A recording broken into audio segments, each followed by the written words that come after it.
Assalamualaikum warahmatullahi wabarakatuh. Selamat siang dan salam sejahtera untuk kita semuanya. Yang saya hormati Pak Menko PMK, kawan-kawan wartawan sekalian. Saya menambahkan apa yang tadi sudah dijelaskan oleh Bapak Menko PMK. Yang pertama terkait dengan masalah kenaikan kasus positif di beberapa provinsi. Dan rencananya minggu depan saya bersama dengan Menteri Kesehatan akan berkunjung ke beberapa provinsi yang tadi telah disampaikan Bapak Menko PMK untuk memberikan dukungan kepada provinsi dalam rangka meningkatkan kemampuan di bidang fasilitas kesehatan, alat kesehatan, dan juga di bidang untuk pelacakan terhadap masyarakat yang terkonfirmasi positif maupun mereka yang sudah kontak erat. Kemudian khusus untuk Jawa Timur, gugus tugas bersama dengan Kementerian Kesehatan telah memberikan sejumlah bantuan, baik untuk alat mesin PCR yang permanen maupun yang mobile, termasuk juga bantuan dari Badan Intelijen Negara. Kemudian juga peningkatan sejumlah tenaga dokter dan perawat di sejumlah fasilitas rumah sakit yang dalam beberapa minggu terakhir ini terlihat cukup penuh, sehingga kita berharap dokter dan perawat tidak terganggu waktu istirahat mereka. Karena kalau perawat dan dokter tersita waktu istirahatnya, ini akan menimbulkan imunitas para dokter dan perawat juga berkurang. Dan ini pengalaman yang terjadi di Jakarta pada awal mulai penetapan status kekarantinaan kesehatan, di mana para dokter dan perawat kelelahan. Dampaknya adalah mereka menjadi tidak begitu cukup waktu istirahatnya dan justru menurunkan imunitas para dokter dan juga perawat. Sehingga banyak dokter dan perawat yang akhirnya menjadi terdampak langsung. Dan mereka-mereka ini adalah pahlawan-pahlawan kemanusiaan yang selalu harus kita bentengi dan harus kita lindungi. Sehingga kami bersama dengan Kementerian Kesehatan akan selalu berusaha semaksimal mungkin untuk memberikan perlindungan. Kemudian juga upaya dari pemerintah Provinsi Jawa Timur dan Kota Surabaya yang telah membangun rumah sakit darurat, sehingga beban rumah sakit rujukan bisa berkurang. Kemudian selanjutnya, tadi sudah disampaikan oleh Bapak Menko tentang perintah Presiden, yang sekarang ini sudah rata-rata di atas 10.000 spesimen yang diperiksa per hari. Dan kita ke depan akan meningkatkan kemampuan menuju ke 20.000 dan pada akhirnya kita upayakan bisa mencapai 30.000. Sejauh ini sudah terdapat sebanyak 148 laboratorium yang tergelar di seluruh Indonesia. Dan tadi sudah disampaikan juga oleh Bapak Menko PMK keterbatasan tenaga laboratorium, dan nanti akan dicarikan solusinya termasuk pelatihan-pelatihan yang diberikan kepada kelompok masyarakat, relawan maupun juga para mahasiswa dan pelajar sekolah keperawatan.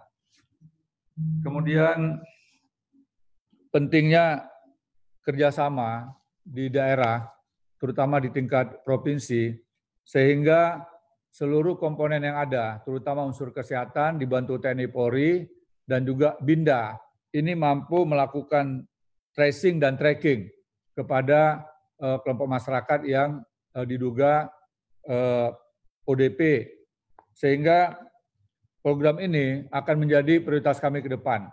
Dan ujung tombaknya adalah Kepala Dinas Kesehatan tingkat provinsi. Karena kita harapkan lewat manajemen yang terintegrasi, Kepala Dinas Kesehatan bisa lebih banyak mengetahui warga yang terdampak, kemudian di mana lokasi mereka berada, kemudian apa langkah-langkah untuk melakukan isolasi, terutama isolasi mandiri.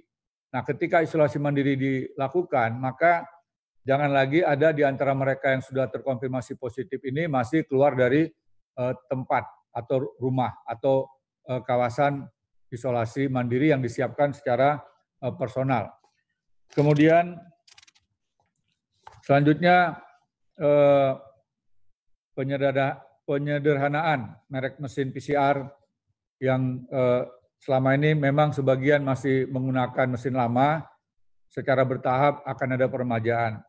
Kemudian juga diharapkan mesin-mesin yang akan kita siapkan ini memiliki kualitas yang lebih baik, bisa lebih cepat dan lebih banyak dalam melakukan pemeriksaan. Karena beberapa di antara mesin ini memiliki waktu yang cukup lama. Bahkan beberapa daerah harus menunggu dan mengantri lebih dari 2-3 hari. Kemudian menyangkut penerbangan, untuk penerbangan dalam negeri, ketentuannya adalah menggunakan hasil dari PCR test, tetapi juga boleh menggunakan rapid test. Ini sesuai dengan surat edaran gugus tugas nomor 4 dan diperbaiki menjadi nomor 6 di perpanjangannya. Kemudian khusus untuk penerbangan luar negeri, ini wajib menggunakan PCR test sesuai dengan surat edaran Kementerian Kesehatan nomor 313. Termasuk juga saran dari Ibu Menteri Luar Negeri kepada Bapak Presiden, semua mereka yang tiba dari luar negeri, baik yang sifatnya mandiri maupun yang merupakan kelompok PMI, itu wajib menggunakan metode PCR test.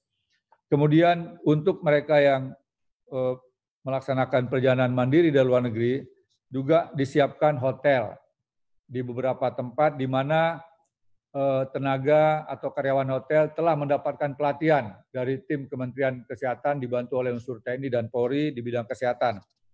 Sehingga diharapkan kenyamanan bagi mereka yang telah tiba di tanah air bisa terjamin.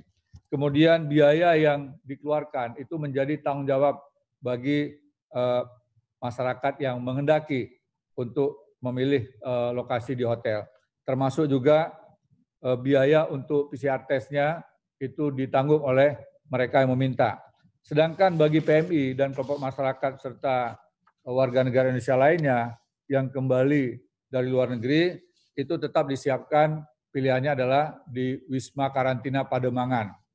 Kemudian berdasarkan data dari BP2MI, yaitu Badan Perlindungan Pekerja Migran Indonesia, warga negara kita yang tercatat akan kembali berjumlah 141.423 orang.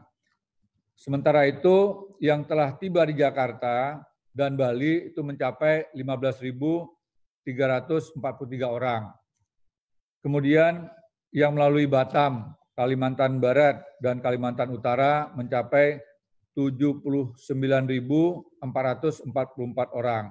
Sebagian lagi masih dalam proses kepulangan, terutama warga negara kita yang bekerja di sejumlah kapal-kapal pesiar dan juga di beberapa negara lainnya. Kemudian dari 15.000 sekian orang yang tadi telah kembali, baik di Bali maupun di Jakarta, ternyata banyak juga yang belum mau dipulangkan ke daerah asal. Tercatat di Wisma Karantina ada 783 WNI yang sudah melalui proses karantina, sudah dinyatakan negatif. Harusnya mereka bisa pulang, tetapi mereka minta tetap bertahan sampai dengan ada kepastian mereka akan kemana. Karena sebagian besar dari mereka ini belum tahu apa kegiatan yang akan mereka lakukan.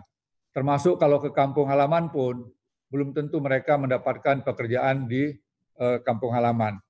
Ada sekitar 202 orang yang sampai dengan sekarang masih bertahan, untuk sasarannya adalah untuk mencari kerja di Jakarta dan sekitarnya. Kemudian tadi Bapak Presiden juga menegaskan pentingnya standarisasi harga bagi mereka yang akan melaksanakan bepergian dan wajib untuk tes PCR. Bapak Presiden meminta harga itu tidak memberatkan para petugas atau masyarakat yang akan berpergian. Bapak Presiden menugaskan Menteri Kesehatan untuk menentukan standarisasi harga.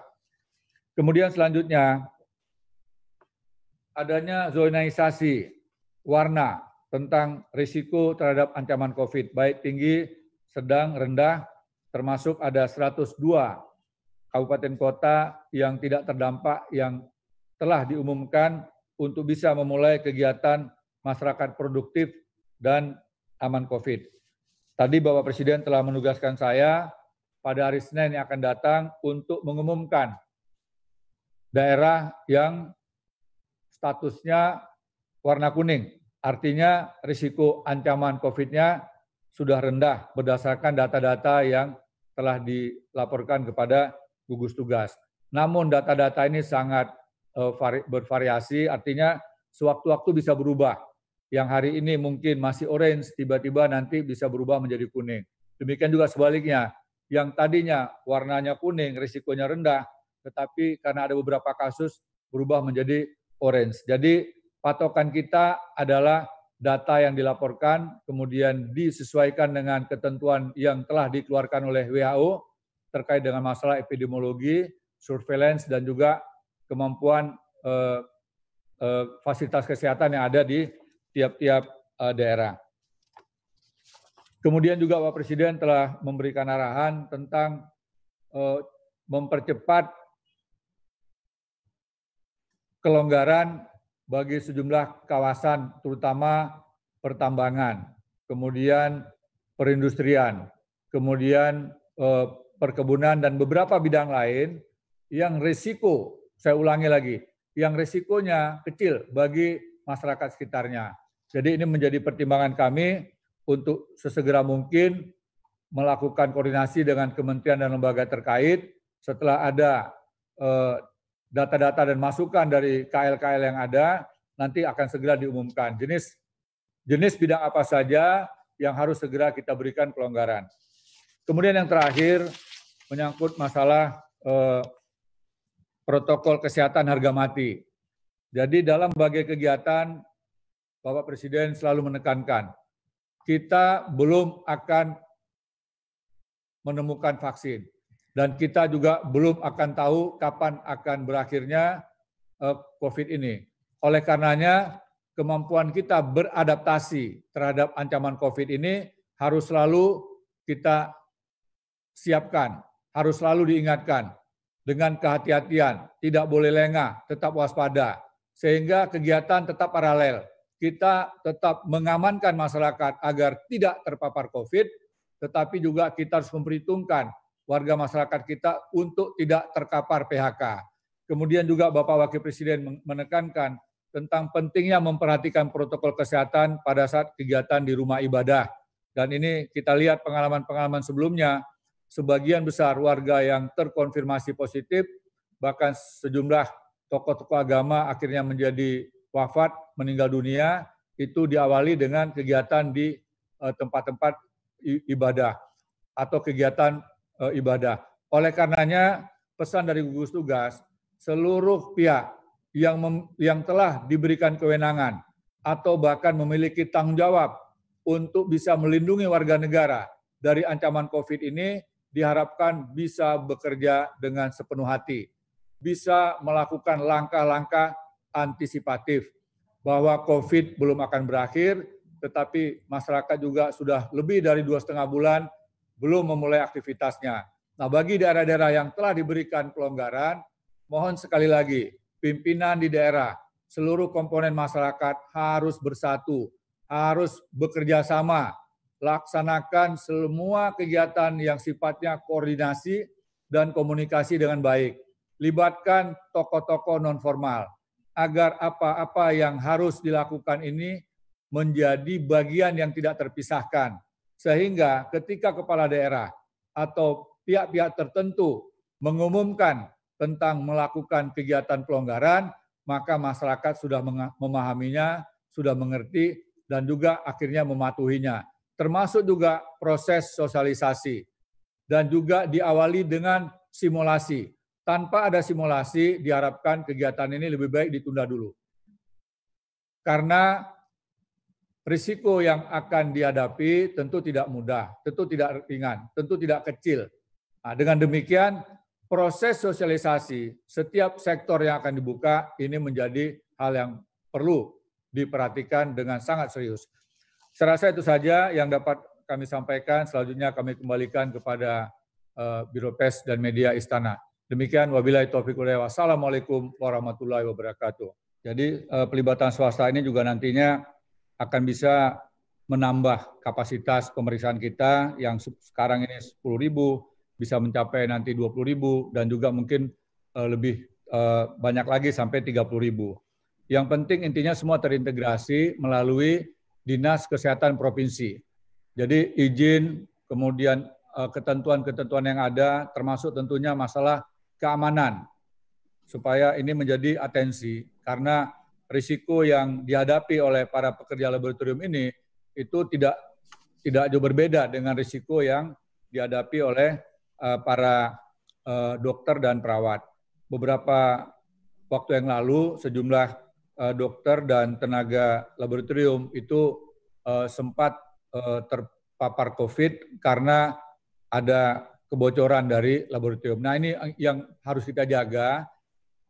Kita harus betul-betul meyakini, jangan sampai dokter kita, perawat kita, petugas laboratorium kita menjadi korban atau menjadi berisiko karena sistemnya belum maksimal. Jadi kami bersama dengan Kementerian Kesehatan di bawah bimbingan dari Bapak Menko PMK akan senantiasa memperhitungkan segala aspek, ya, terutama masalah keamanan dari tenaga medis kita. Kemudian menyangkut reagen yang tahap pertama masih tersedia. Jadi total sekitar 1,1 juta reagen untuk PCR, baik itu VTM-nya, RNA, abstraksi RNA-nya, ya. Ini semuanya sudah kita dapatkan. Mungkin dalam beberapa minggu ke depan stoknya sudah mulai berkurang. Tetapi tetap ada kerjasama dengan beberapa negara. Sewaktu-waktu kita membutuhkan reagen, maka stok yang ada ini bisa kita datangkan. Demikian juga beberapa swasta sudah berusaha untuk mendapatkan reagen sehingga bisa kombinasi nanti. Dan kita tidak lagi terlalu khawatir seperti pada pertengahan April yang lalu, kita kehabisan stok reagen, tetapi alhamdulillah sekarang hubungan sudah semakin baik sehingga kita yakin ketersediaan reagen bisa terpenuhi. Kemudian sebaran tes. Sebaran ini tergantung dari tingkat kasus terkonfirmasi positif yang dilaporkan.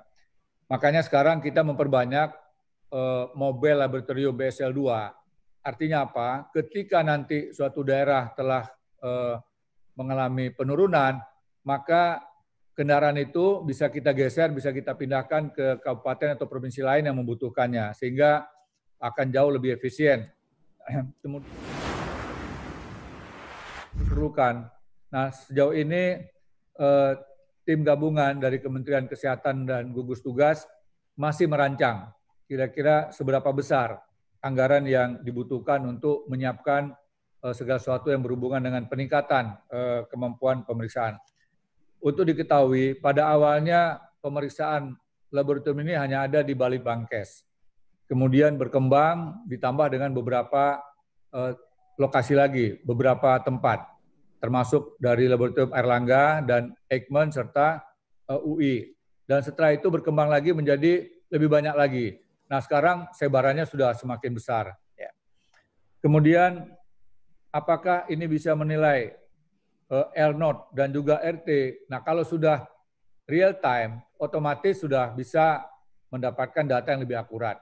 Tetapi tetap gugus tugas dan juga tim pakar dari tiap-tiap provinsi kita dorong untuk bisa mengacu kepada protokol yang telah ditentukan oleh WHO yang meliputi ada aspek epidemiologis, ada aspek surveillance, dan juga kesiapan dari fasilitas kesehatan. Jadi 3 poin itu harus menjadi rujukan kita. Kemudian bagaimana dengan kasus positif yang akan lebih banyak karena pemeriksaan semakin besar? Betul, semakin banyak kita periksa, maka semakin banyak kasus yang terkonfirmasi. Seperti halnya di Jawa Timur.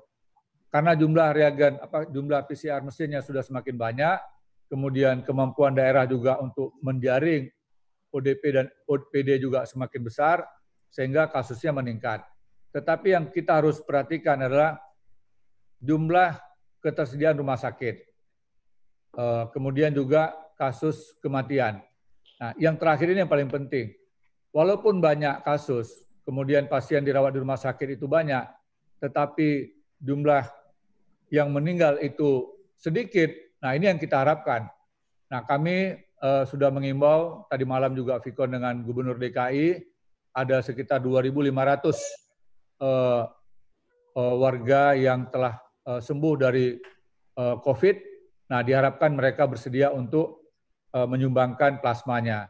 Demikian juga di Jawa Timur, ada 699 orang pasien positif yang sudah sembuh, mereka sudah kembali ke masyarakat. Ini juga kita himbau. Jadi semua warga negara kita, masyarakat kita yang telah sembuh diharapkan bersedia untuk mendonorkan plasmanya kepada dinas-dinas kesehatan. Inilah bentuk gotong royong kita.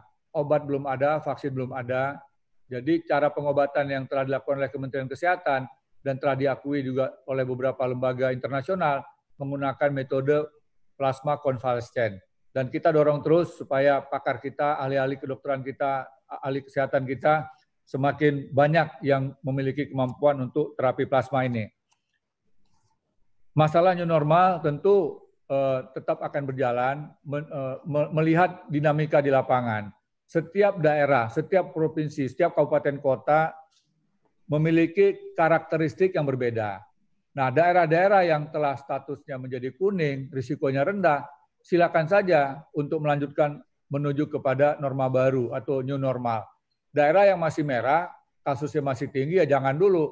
Nah, oleh karenanya kita lihat ada kompetisi di tengah-tengah masyarakat agar mereka semuanya bersatu padu untuk menjaga daerahnya masing-masing. Ketika kemarin tanggal 30 diumumkan 102 kabupaten kota yang tidak ada COVID-nya, itu masyarakat yang mendengarkan kota dan kabupaten mereka tidak terpapar, mereka bangga, mereka senang. Nah, ini kita harapkan harus selalu ada semangat dari tiap-tiap daerah untuk menciptakan suasana mereka bebas COVID. Tanpa ada kerjasama, kita tidak mungkin bisa mengandalkan tanpa kerjasama tidak mungkin kita sukses. Dan kita juga tidak mungkin hanya bersandar kepada tenaga medis. Ya, jadi seluruhnya ini butuh gotong royong. Masalah zona hijau kapan dimulai tergantung dari kesiapan daerah. Kalau bupati wali kotanya telah melalui tahapan-tahapan, telah berkoordinasi, berunding, berembuk dengan tokoh-tokoh agama, pakar epidemiologi, termasuk juga tokoh-tokoh PES di daerah yang mungkin tahu perkembangan bagaimana maunya rakyat seperti apa. Nah, kepala daerah bisa membuka. Kalau memang dianggap belum waktunya, tidak ada masalah.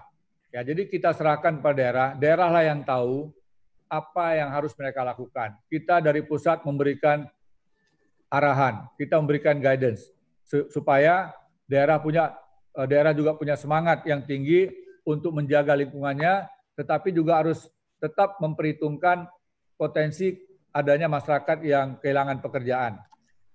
Kemudian selanjutnya menyangkut masalah aplikasi Bersatu Lawan COVID. Tadi Bapak KSP telah melapor kepada Bapak Presiden tentang plus minusnya. Dan ini kami masih menunggu perkembangan lebih lanjut, koordinasi dengan pakar-pakar IT, kira-kira langkah ke depan seperti apa, termasuk juga akan dipegang oleh SAPA BLC ini, supaya semuanya bisa berjalan dengan baik. Kita berharap sekarang ini seluruh komponen bisa bersatu, bisa bekerja sama dan baik. Kalau ada persoalan-persoalan yang terjadi di daerah atau di lapangan, harus ada solusi yang bisa membuat kita yakin bahwa solusi itu adalah solusi terbaik dan bagaimana gotong royong menjadi semangat kita. Kekuatan kita adalah modal sosialnya adalah gotong royong. Dan baru saja kita merayakan atau memperingati hari lahirnya Pancasila 1 Juni dan momentum ini menjadi semangat kita untuk kembali kepada semangat gotong royong. Demikian Mas Bayu, sekali lagi terima kasih atas segala perhatiannya. Terima kasih.